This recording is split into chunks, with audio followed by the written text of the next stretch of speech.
स्वतंत्रता सेनानी सुभाष चंद्र बोस ने नारा दिया था कि तुम मुझे खून दो, मैं तुम्हें आजादी दूंगा। लेकिन इस नारे को आज की कूटनीति के हिसाब से कहना हो तो आप कह सकते हैं कि तुम मुझे वीजा दो, मैं तुम्हें व्यापार दूंगा। यानी आज की कूटनीतिक दुनिया में जिस देश के साथ आपको व्यापार करना है, वहां के लोगों को आसान शर्तों पर वीजा देना होगा। भारत और अमेरिका के बीच भी व्यापार और वीजा वाले रिश्ते हैं, लेकिन इन रिश्तों को लेकर दोनों देशों की सोच बिल्कुल अलग है। अमेरिका भारत से फायदा उठाना चाहता है, लेकिन भारत के लोगों को वीजा नहीं देना चाहता। हमारी अगली खबर अमेरिका के नए राष्ट्रपति डोनाल्ड ट्रंप की इसी सोच पर आधारित है। आज हमारे पास कुछ ऐसे कागजात मौजूद हैं जो ये बताते हैं कि कैसे अमेरिका के नए राष्ट्रपति डोनाल्ड ट्रंप ने अपना पद संभालने से पहले एक व्यापारी के तौर पर भारत से $6 मिलियन यानी करीब करीब 40 करोड़ रुपए तो कमा लिए, लेकिन अब राष्ट्रपति बन जाने के बाद वो भारत के प्रोफेशनल्स को मिलने वाले H-1B वीजा की शर्तों को सख्त बनाना चाहते हैं। ये भारत के राष्ट्रीय हितों से जुड़ी हुई खबर है, इसलिए आज हम इसका विश्लेषण कर रहे हैं। इस खबर में कई तकनीकी पेच हैं जिन्हें हम सरल भाषा में आपके सामने डिकोड करेंगे। अमेरिका भारत के साथ व्यापार करना चाहता है, पैसा कमाना चाहता है, क्योंकि भारत एक बहुत बड़ा बाजार है और भारत अमेरिका से व्यापार करने के साथ साथ अपने लोगों के लिए वीजा चाहता है, क्योंकि भारत के लोग टैलेंटेड हैं और वो अमेरिका जाकर अच्छा काम कर सकते हैं और अच्छा पैसा भी कमा सकते हैं। इस तरह से भारत के प्रोफेशनल्स अमेरिका और भारत दोनों की स्थिति को मजबूत बनाते हैं। लेकिन अमेरिका की सोच जरा दूसरी किस्म की है। अमेरिका भारत के साथ बड़े पैमाने पर व्यापार तो करना चाहता है, लेकिन वो भारत के टैलेंटेड लोगों को आसान शर्तों पर वीजा नहीं देना चाहता। अमेरिका के राष्ट्रपति ट्रंप ने राष्ट्रपति बनने से पहले भारत की कंपनियों के साथ अलग अलग डील्स करके करीब करीब 40 करोड़ रुपए कमाए हैं। ये रकम ट्रंप ने वर्ष 2012 से वर्ष 2016 के बीच कमाई। ट्रंप ने इस कमाई के लिए अपने ब्रांड नेम का इस्तेमाल किया है। ट्रंप की कंपनी ने भारत के बहुत सारे रियल एस्टेट बिल्डर्स के साथ कॉन्ट्रैक्ट्स किए और उन्हें डीटी यानी डोनाल्ड ट्रंप के नाम के इस्तेमाल की इजाजत दे दी। इसके बदले में ट्रंप की कंपनी को रॉयल्टी दी गई। आपको बता दें कि अमेरिका के राष्ट्रपति बनने से पहले डोनाल्ड ट्रंप एक बहुत बड़े बिजनेसमैन रहे हैं और उनका मुख्य बिजनेस भी रियल एस्टेट को ही माना जाता है। ट्रंप की company the Trump organization real estate का कारोबार करती है और इस कंपनी ने दुनिया के कई देशों में बड़ी बड़ी इमारतों और भवनों का निर्माण किया है। अब ट्रंप की इस कंपनी को उनके बेटे डोनाल्ड ट्रंप जूनियर और एरिक ट्रंप चलाते हैं। भारत में कई ऐसे रियल एस्टेट प्रोजेक्ट्स इस वक्त चल रहे हैं जो डोनाल्ड ट्रंप के ब्रांड नेम का इस्तेमाल करते हैं। इनमें मुंबई में वर्ली, हरियाणा में गुड़गांव, महाराष्ट्र में पुणे और कोलकाता की कंपनियां शामिल हैं। इनमें से वर्ली की कंपनी को रॉयल्टी के रूप में $1 मिलियन से $5 मिलियन के बीच की रकम मई 2016 तक मिली थी।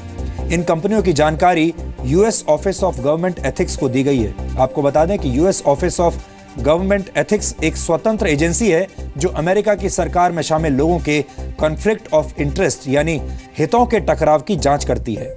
यूएस ओजीई से ये कागजात हमारे सहयोगी अखबार डीएनए ने हासिल किए हैं और ये कागजात इस वक्त मेरे हाथ में है। मैं आपको दिखा सकता हूं। बहुत लंबी चौड़ी ये रिपोर्ट है और इस रिपोर्ट में इस बात का जिक्र है कि भारत में कितने प्रोजेक्ट्स में डोनाल्ड ट्रंप के नाम का इस्तेमाल हो रहा है और वहां से डोनाल्ड ट्रंप को कितना पैसा मिला है। उदाहरण के तौर पर मैं आपको एक ये एंट्री दिखाना चाहता हूं। ये आप देखिए, यहां पर साफ लिखा है, ये गुड़गांव का एक टावर है जिसमें value reported reflects bank account holding only. उसके बाद यहां पर लिखा हुआ है कि रॉयल्टीज के जरिए कितना पैसा डोनाल्ड ट्रंप को मिला है। इसमें लिखा है $1,01,000 से $10 लाख। यहां आप देख सकते हैं, ये एंट्री इसमें की गई है। ये बहुत बड़ी रिपोर्ट है और इसीलिए इस रिपोर्ट में, ये तो हमने आपको गुड़गांव के एक प्रोजेक्ट के बारे में बताया, लेकिन पुणे, वर्ली और कोलकाता के अलग अलग प्रोजेक्ट्स के बारे में भी इन कागजात में एंट्री दी गई है। इसमें उनके बारे में लिखा गया है और वहां से डोनाल्ड ट्रंप की कंपनियों को कितना पैसा मिला है ये भी इसमें लिखा है। ट्रंप की कंपनियां भारतीय कंपनियों के साथ कारोबार करें या फिर उन्हें अपने ब्रांड के इस्तेमाल का लाइसेंस बेचें, इसमें तकनीकी तौर पर कोई परेशानी नहीं है, ये इल्लीगल नहीं है। लेकिन सवाल यह है कि जो ट्रंप राष्ट्रपति बनने से पहले भारत से कमाई करते रहे हैं, भारत से पैसा कमाते रहे हैं, वो राष्ट्रपति बनने के बाद भारत के प्रोफेशनल्स को आसानी से H1B वीजा क्यों नहीं देना चाहते। हम आपको बता दें कि ट्रंप प्रशासन H1B वीजा को खत्म नहीं कर रहा है, बल्कि इससे जुड़ी शर्तों को मुश्किल बनाकर भारतीयों के लिए एक नई परेशानी खड़ी कर रहा है। अमेरिका की सॉफ्टवेयर कैपिटल कहलाने वाली सिलिकॉन वैली में इस बात की चर्चा है कि क्या डोनाल्ड ट्रंप एग्जीक्यूटिव ऑर्डर्स लाकर H1B वीजा की शर्तों को मुश्किल बना देंगे। सबसे पहले आपको यह समझना चाहिए कि H1B वीजा होता क्या है, ये किन्हें दिया जाता है और इसके लिए किन शर्तों का पालन करना होता है। H1B वीजा उन विदेशी लोगों को दिया जाता है जो हाईली स्किल्ड होते हैं। ये वीजा अलग अलग क्षेत्रों के प्रोफेशनल्स को दिया जाता है। H1B वीजा शुरुआत में 3 वर्षों के लिए दिया जाता है, जिसे बाद में 3 वर्षों के लिए और बढ़ाया जा सकता है। अमेरिका की सरकार हर वर्ष 85,000 H1B वीजा जारी करती है। इनमें से 65,000 नौकरी पेशा लोगों के लिए होते हैं और बाकी के 20,000 वीजा उन छात्रों को दिए जाते हैं जो ग्रेजुएशन के साथ साथ अमेरिका में रहकर काम भी करना चाहते हैं। अमेरिका में काम करने वाली भारत की टेक्नोलॉजी कंपनीज अपने सबसे ज्यादा कर्मचारी H1B वीजा के जरिए ही रिक्रूट करती हैं। एक अनुमान के मुताबिक अमेरिका में भारत की IT फर्म्स में करीब 3 लाख प्रोफेशनल्स H1B वीजा लेकर काम कर रहे हैं। यहां गौर करने वाली बात यह भी है कि 85,000 वीजाज में से 70% भारतीय कंपनियों को ही मिलते हैं। वर्ष 2014 में H1B वीजा हासिल करने वाले लोगों में से 70% भारतीय थे, जबकि चीन के 8%, कनाडा के 2.2%, फिलीपींस के 1.6%, साउथ कोरिया के 1.4% और ब्रिटेन के 1% लोगों को यह वीजा मिला था। यानी सबसे ज्यादा भारत के लोगों को H1B वीजा दिया जाता है। ट्रंप अपने चुनाव प्रचार के दौरान कई बार कह चुके हैं कि H1B वीजा कार्यक्रम दरअसल न्यूनतम दरों पर मजदूरी कराने वाला कार्यक्रम है और इससे अमेरिका के लोगों की नौकरियां जा रही हैं। ट्रंप सरकार ने H1B वीजा पॉलिसी बदलने के लिए जो ड्राफ्ट बनाया है, उसके मुताबिक इस वीजा पर काम करने के लिए अमेरिका आने वाले लोगों को हर साल $1,30,000 यानी करीब 88 लाख रुपए का न्यूनतम वेतन देना होगा। फिलहाल H1B वीजा लेकर काम करने वालों का न्यूनतम वार्षिक वेतन 40 लाख रुपए है और अगर नया नियम लागू होता है तो IT कंपनियों को भारत और दूसरे देशों से कर्मचारी रखने पर मोटी रकम खर्च करनी पड़ेगी, जिससे कंपनियों को भारी आर्थिक नुकसान होगा और हार कर कंपनियों को अमेरिका के लोगों को ही नौकरियां देनी होंगी, क्योंकि तब उन्हें कम पैसा खर्च करना पड़ेगा। नियमों में बदलाव की आशंका से सिर्फ भारतीय IT कंपनियां ही परेशान नहीं हैं, बल्कि अमेरिका की सिलिकॉन वैली में काम करने वाली दुनिया भर की बड़ी बड़ी कंपनियां भी इससे परेशान हैं, क्योंकि इन तमाम कंपनियों में बड़ी संख्या में भारतीय प्रोफेशनल्स ही काम करते हैं या फिर दूसरे देशों से आए लोग भी काम करते हैं। और ये कंपनियां जानती हैं कि भारतीय प्रोफेशनल्स मैथमेटिक्स, साइंस और इंजीनियरिंग जैसे विषयों पर बहुत अच्छी पकड़ रखते हैं और भारतीय लोगों की काबिलियत का मुकाबला अमेरिका के ज्यादातर प्रोफेशनल्स नहीं कर सकते। यही वजह है कि अमेरिका की बड़ी बड़ी कंपनियों को चलाने वाले लोग भारतीय मूल के हैं। कुछ उदाहरण आपके सामने देते हैं। गूगल के CEO भारत के ही सुंदर पिचाई हैं। माइक्रोसॉफ्ट के CEO भारत के सत्या नडेला हैं। अडोबी के CEO और प्रेसिडेंट शांतनु नारायण हैं, जो कि भारतीय हैं। जाहिर है कि अमेरिका एक ऐसा देश है जिसे बनाने में अमेरिकन के अलावा विदेशी लोगों का भी बहुत बड़ा हाथ रहा है और भारत और दूसरे देशों से लोग अमेरिका पहुंचते हैं, मेहनत करते हैं, नाम कमाते हैं और एक तरह से अमेरिका की सेवा करते हैं। अमेरिका के माइग्रेशन पॉलिसी इंस्टीट्यूट के मुताबिक वर्ष 2014 में अमेरिका के कुल वर्कर्स में से 16% प्रवासी थे, यानी बाहर से आए हुए लोग थे। इसमें कंप्यूटर्स और इंफॉर्मेशन टेक्नोलॉजी से जुड़े कामों में 32% प्रवासी लोग हैं और हेल्थ केयर के क्षेत्र में काम करने वाले लोगों में से 30% प्रवासी हैं। अमेरिका के कुल डॉक्टरों में से 30% लोग अमेरिका के बाहर से आए हैं। यानी अमेरिका कामयाबी का एक ऐसा कटोरा है जिसे भरने में प्रवासियों का बहुत बड़ा योगदान रहा है। लेकिन डोनाल्ड ट्रंप अमेरिका के दरवाजे बंद करना चाहते हैं और इससे नुकसान सिर्फ अमेरिका का ही होगा। So this is a 5-year lobbying ban.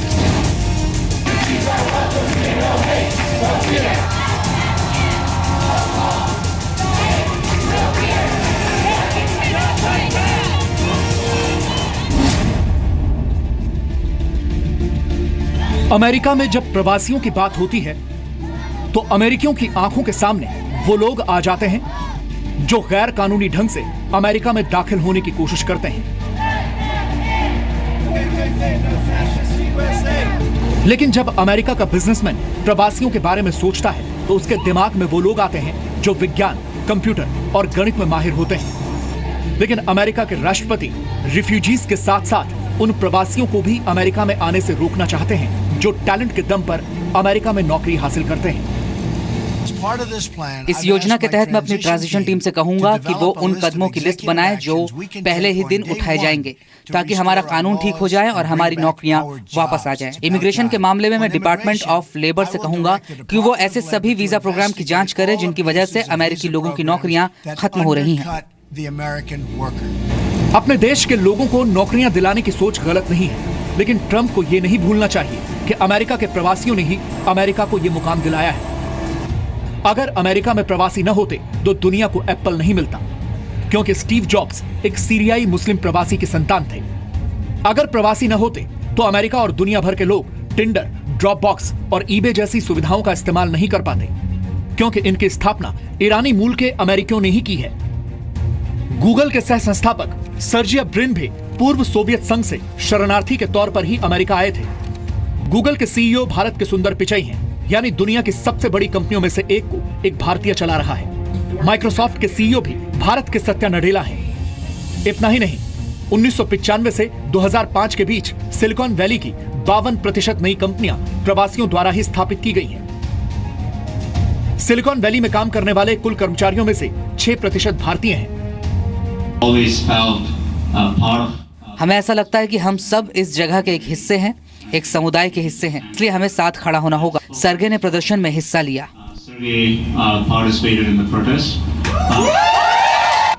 Bharat और दूसरे देशों के प्रवासियों ने अमेरिका में यह मुकाम अपनी मेहनत के दम पर हासिल किया है।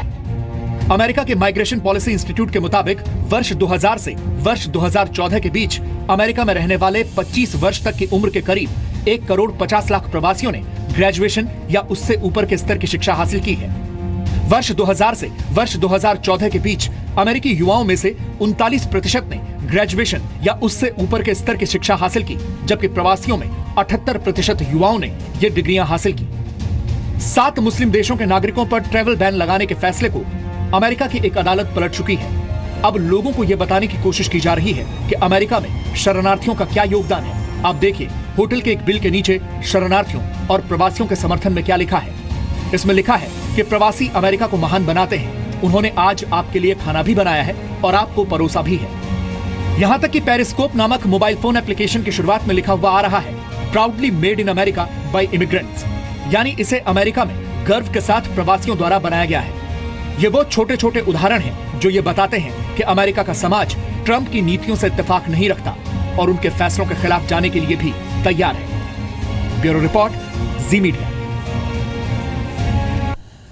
अमेरिका के राष्ट्रपति डोनाल्ड ट्रंप ने पद संभालने से पहले भारत से करोड़ों रुपए तो कमा लिए, लेकिन अब वो भारत को उसका हक नहीं देना चाहते। H-1B वीजा काबिलियत रखने वाले भारतीयों का हक है। ट्रंप की नई नीतियों से परेशान होकर अब अमेरिका की बड़ी बड़ी कंपनियां उनका विरोध कर रही हैं। ट्रंप की इमिग्रेशन पॉलिसी के विरोध में अब अमेरिका की 127 टेक्नोलॉजी कंपनियां आ चुकी हैं। इनमें फेसबुक, गूगल, माइक्रोसॉफ्ट और एप्पल जैसी बड़ी बड़ी कंपनियां शामिल हैं।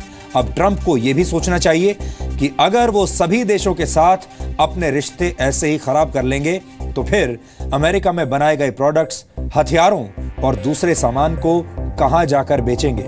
अपने देश को महान बनाने में कोई बुराई नहीं है, बल्कि ये एक अच्छी बात है। लेकिन अमेरिका को महान बनाते बनाते ट्रंप कहीं दूसरे देशों के साथ रिश्ते ना बिगाड़ बैठे।